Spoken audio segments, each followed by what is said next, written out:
नमस्कार, मैं हूं टीना और जननायक में आप सबका स्वागत है। कांग्रेस नेता राहुल गांधी ने शाजापुर में जनसभा को संबोधित किया। राहुल ने इस दौरान कहा कि यह विचारधारा की लड़ाई है। एक ओर कांग्रेस पार्टी है और दूसरी ओर आरएसएस और बीजेपी।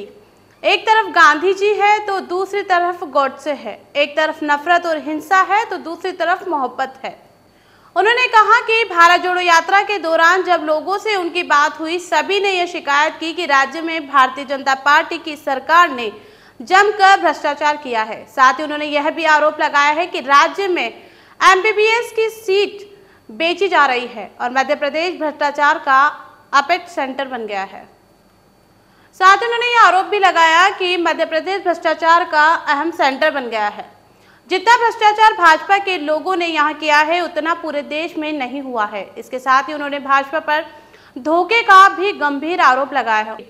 उन्होंने यात्रा के दौरान कहा कि जहाँ भी हमारी सरकार है, हमने वहाँ किसानों का कर्ज माफ किया और जो यहाँ भी यही काम कर रहे थे, लेकिन फिर भाजपा ने धोखे से आपकी सरकार चोरी कर ली।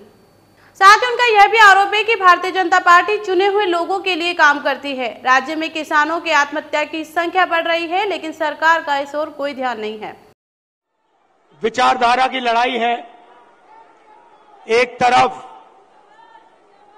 कांग्रेस पार्टी, दूसरी तरफ आरएसएस और बीजेपी। एक तरफ गांधी जी, दूसरे तरफ गोडसे। एक तरफ नफरत और हिंसा, अहंकार और दूसरी तरफ मोहब्बत,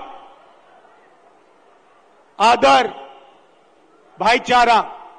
370 किलोमीटर हमारी यात्रा मध्य प्रदेश में चली थी। किसानों से मिले,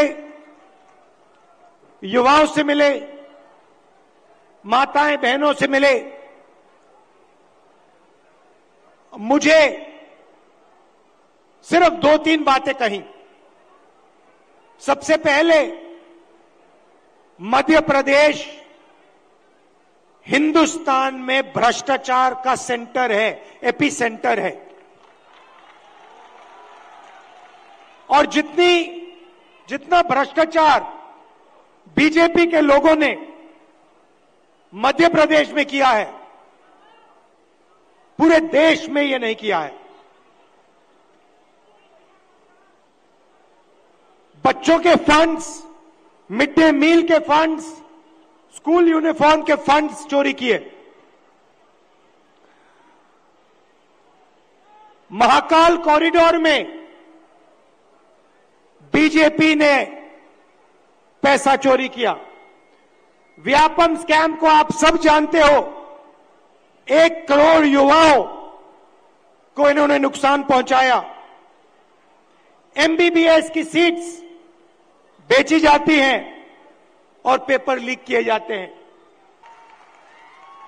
मध्य प्रदेश में कर्जा माफी का वायदा किया, छत्तीसगढ़ में किया, राजस्थान में किया, कर्नाटक में किया। हर स्टेट में हमने कर्जा माफी की थी। यहां पे कमलनाथ जी कर्जा माफ करवा रहे थे और यहां आपको धोखा देके आपकी सरकार को बीजेपी वालों ने चोरी की। सही बात है।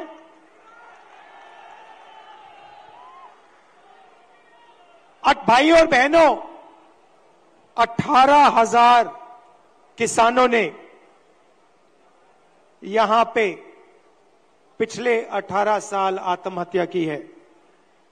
3 किसान हर रोज मध्य प्रदेश में मरते हैं।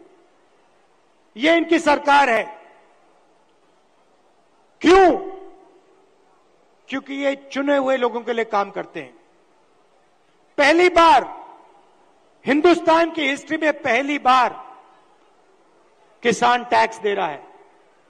इन्होंने जीएसटी लागू की और 5 कानून लाए, काले कानून, किसानों को दबाने के, खत्म करने के कानून। हिंदुस्तान के सारे किसान इनके खिलाफ खड़े हो गए। नरेंद्र मोदी जी कहते हैं किसानों के फायदे के लिए मैं ये कानून, काले कानून लाया हूं। अगर किसानों के फायदे के लिए कानून लाए तो किसान सड़क पे क्यों उतरे हैं? तो आप मेरे साथ देख रहे थे जननायक, देखते रहिए जननायक और पढ़ते रहिए जननायक। और अभी तक आपने हमारा चैनल सब्सक्राइब नहीं किया है तो कर ले, ताकि आने वाली हर खबर आप तक सबसे पहले पहुंच जाए। नमस्कार।